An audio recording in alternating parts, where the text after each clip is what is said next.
ba talaga ako kayo nagmahal? Kay nanay o kay tatay? Eh, pareho naman silang matalino. Oo nga. Sayang nga lang, hindi ko sila nakilala. Anong sinasabi mo, Andoy? Sinong nanay tatay yung tito ko mo? Anong magulang ang pinag-uusapan ninyo? Yung daddy namin. Daddy? Oo. Yung daddy namin na nawala na. Bakit ka nangihinayang na hindi siya nakilala? Kasi maagang nawala si tatay, di ba? Si daddy. Kaya hindi na naabutan ni Andoy nung malaki na siya. Oh, look, nandito ka lang pala. Nakahanda na yung sasakyan. Kanina pa kayo nihintay ni Mang Carlo. Bilis na, baba na kayo. Alas na. Oh, look, bakit? Wala. Kasi ayaw niyo magpapasok, kuya. Paano mo kita papasukin? Eh, hindi ka naman naka-enroll dito. Berna! Berna! Berna! Uy, ang ganda ng uniform mo, ha? Pang mayaman, ibang level ka na talaga, te. Ganat, paano mo nalaman tong school namin? Bakit? Secret ba? Punta ako dun sa bahay nyo, sabi nga ng mga katulong ay nag-aaral na nga daw kayo. In fairness dito sa school nyo, te, ha? Ganda!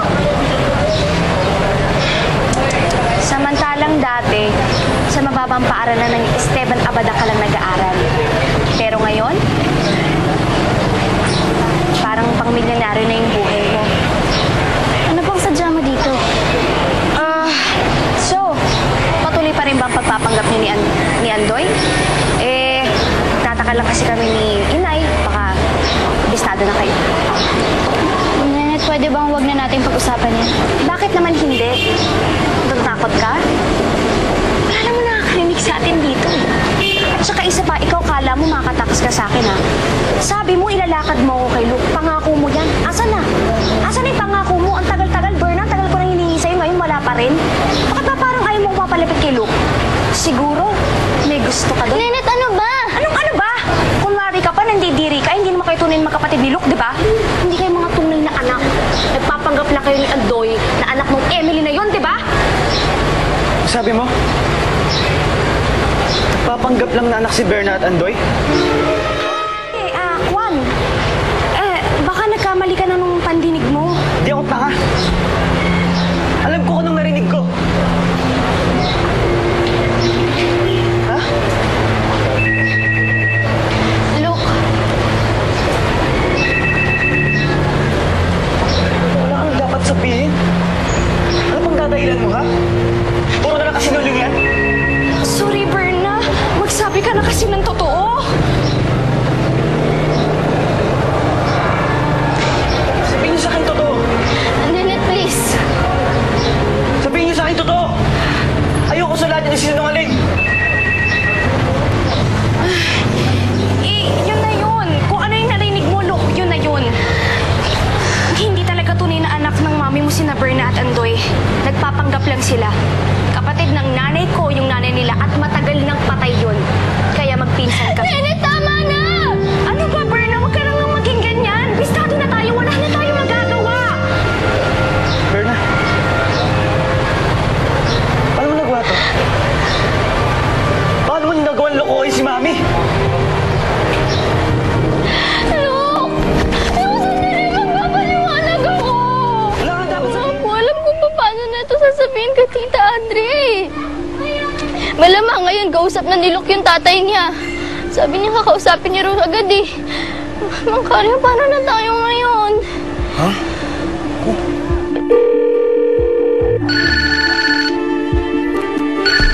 Han, may tumatawag, pwedeng pakisagot mo na. Si Luke. Hello, Luke? Ma. Gusto ko sana makausap siya, Ma eh. Nagdadrive ang daddy mo eh. Bakit? Pasensya na po kayo, pero si Daddy po ang gusto kong makausap tungkol dito. Ikaw daw ang gusto makausap. Sa bahay na lang kami mag-usap, pakisabi sa akin. Sabi ng daddy mo, sa bahay na lang daw kayo mag-usap. Sige po, baka mas mabuti po siguro. Kasi Sige po, ma. Okay, sige. Bye. Ingat ka. Kaya rin po, ma. Ingat po.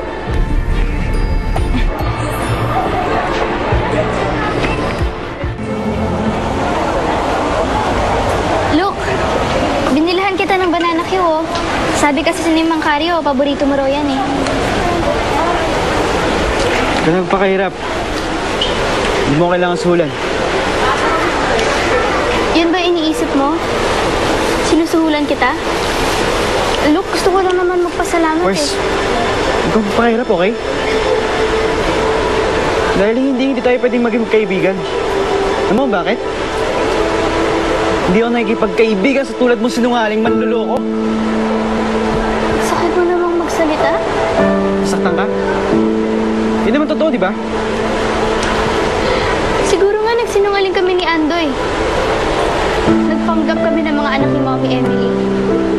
Pero hindi namin kayang gawin yung iniisip mo. Kahit mahirap kami, ni minsan, hindi namin naisip na gumawa ng mali o manamantala ng kapwa.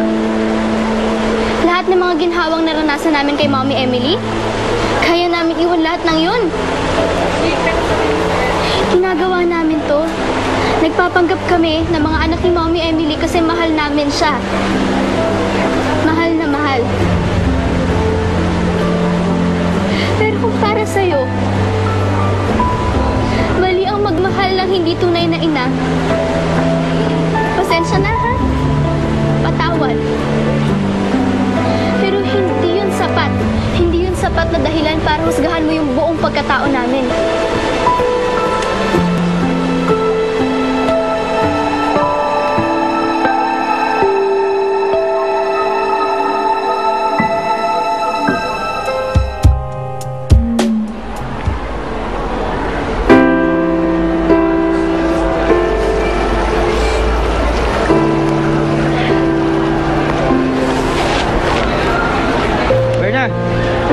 Sabay ka ba?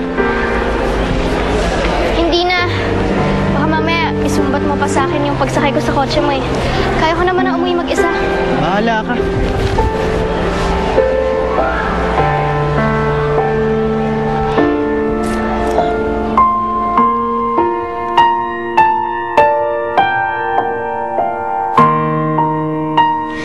Dear Mommy Emily, siguro po, oras na babasa niyo tong sulat na to, wala na kami ni Andoy. Mommy Emily, hindi po namin gustong iwan kayo. Kaso ito po yung nararapat, eh. Kasi po, hindi niyo naman kami tunay na mga anak. Nagpapanggap lang po kami. Sana po mapatawad yung ginawa namin ni Andoy. Hindi po namin sinasadya. At hindi rin naman po namin hangad na lokohin kayo. Ang totoo, nagkataon lang na naghahanap din kami ng kalinga ng isang ina. At kayo pong ipinadala sa amin ng pagkakataon. Sana nga po, bumalik na ang inyong alaala. At sa pagbalik nito, huwag niyo pong makakalimutan ng lahat na pinagsamahan natin. Kasi po kami ni Andoy, kahit na anong mangyari, hindi namin makakalimutan ang pagmamahal na ipinaramdam niyo sa amin. At habang buhay na ipagpapasalamat sa Diyos na kahit na sandali lang, naging nanay namin kayo. Kahit po magkalayo na tayo, mananatili kayo sa isip at puso namin. Nagmamahal, Berna. Berna, tara na. Hinihintay tayo ni Mang Carlo sa labas. Parang malungkot ka pa rin. Pinoproblema mo pa rin ba yung pagpapanggap niya ni Andoy? Hindi. Medyo nahirapan na kasi ako dito sa school, eh. Ang hirap makisama. Lalo na't alam kong iba ako sa kanila. Alam mo ba na elementary lang yung natapos ko? Tapos, bigla akong papasok sa ganitong private at mamahaling eskwelahan. Malayo-malayo sa pinanggalingan ko. Eh, nag-a-adjust ka pa lang naman. Oo nga. Inglesan sila ng Inglesan. Ang hirap makisabay. Ayoko namang magmukhang pasosyal lang ako. Alam mo ba, akala ko masarap mag-aral sa ganitong eskwelahan. Kaya lang parang di naman pala. Kung sabihin yan, sanay ka rin. Magiging masaya ka rin. Lalo na pag nakahanap ka na ng mga kaibigan mo. Ang sarap nga siguro magkaroon ng kaibigan, no? Wala kasi akong barkada eh. Lagi na lang ako nagtatrabaho. Wala na akong panahon para sa ibang bagay. Ngayon, may kaibigan ka naman, di ba? Sino? Ha? Sino? Oh, Hindi ako. Kaibigan mo.